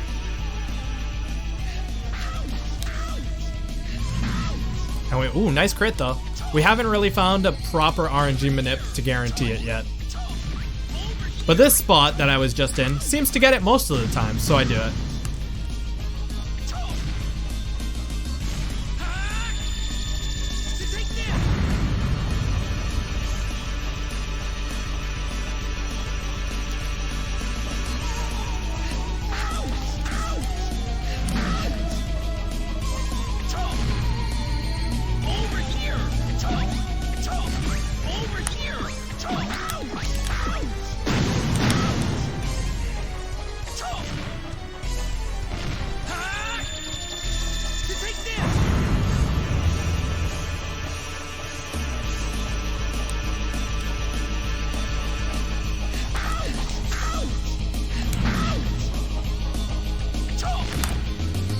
Just a few more hits and he should be done.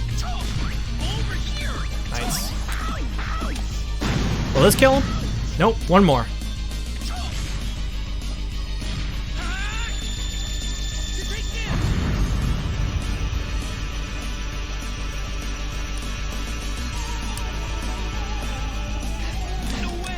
I would agree that this run is going very well, but I don't know if this could PB.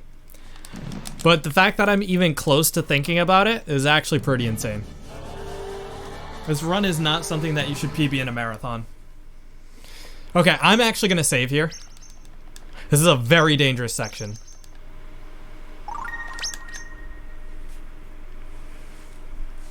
In this section, it is full of enemies that will basically two-shot you wherever you go. In fact, me having 103 HP right now is actually pretty sketch. A lot of things can kill me right now, but I do have an S revive, so I'm not gonna bother. Alright, so we're gonna assimilate this guy. He has the best ability in the game, and it just does shit tons of damage.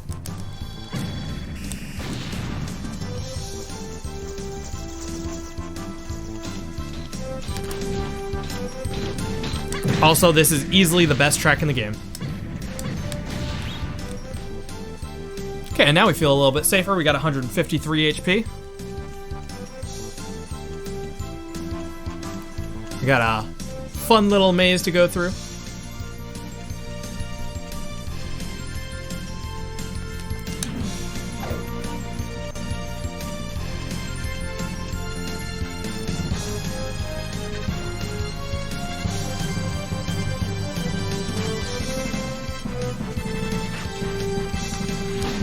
Oh, that's bad.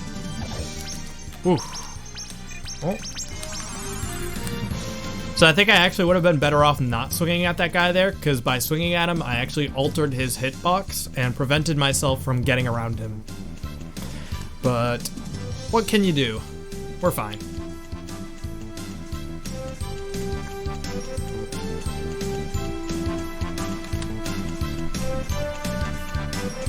But that just goes to show, one swing right there did 80 damage, and the other guy could have actually hit me through the hedges and burned my S revive just like that in a matter of seconds. This area is absolutely ruthless, and that's honestly what I think turns off most people to running this game, is how brutal the end game is. And you can be about an hour and a half, an hour 40 into a fantastic run, and just have it end within seconds.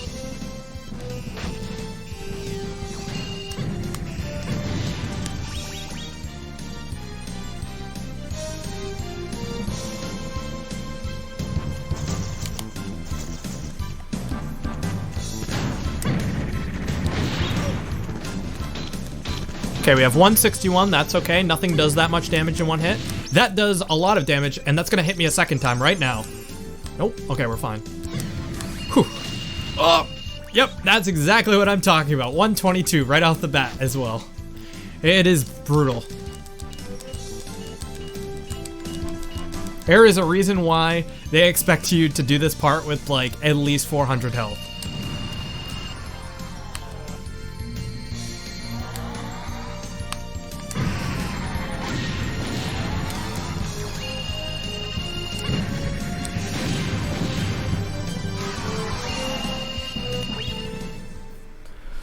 Okay, so now we go into the underground section.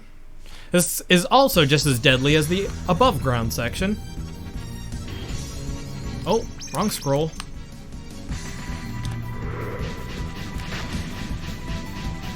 We're gonna try a clip here. It's a pretty risky clip. But what the hell, it's a marathon. We gotta show off as much as we can. There's gonna be these double doors right here that we can actually clip through if we're lucky. Hang on. Where's he at? No, okay. Interesting.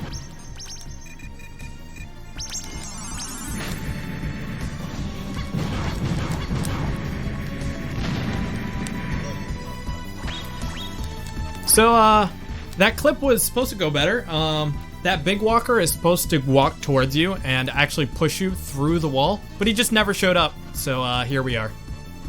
We had to do it the old-fashioned way with some cheese.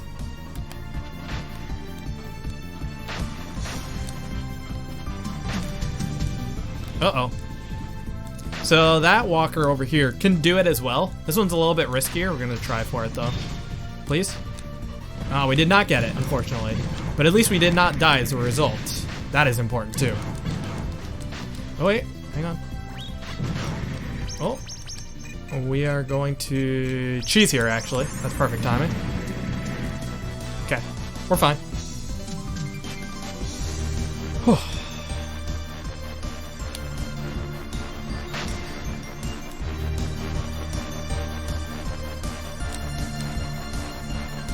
have a little mini boss, but thanks to Grenade, this mini boss is pretty easy. Unfortunately, we didn't get our BP drops. For some reason, there's 2 BP drops there, but half the time they don't spawn. They just disappear into the ground. So we're gonna be low on BP, but we do have 1 more cheese left to save us at the end.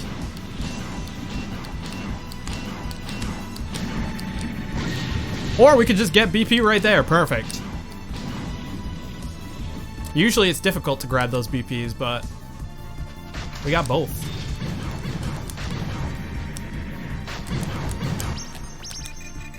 And here goes our last cheese. Give us enough BP to break these doors. Now we are good to go.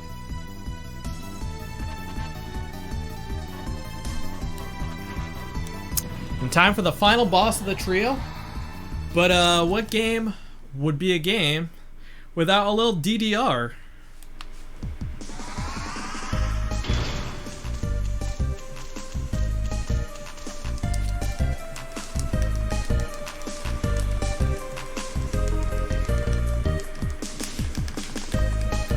So Topo makes the point that you're supposed to fight, but she's a girl, and you can't fight girls. You can't hit girls. That's wrong.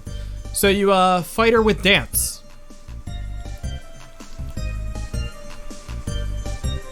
I'm actually gonna pay attention to this part because I don't have my notes open. I'm doing this blind.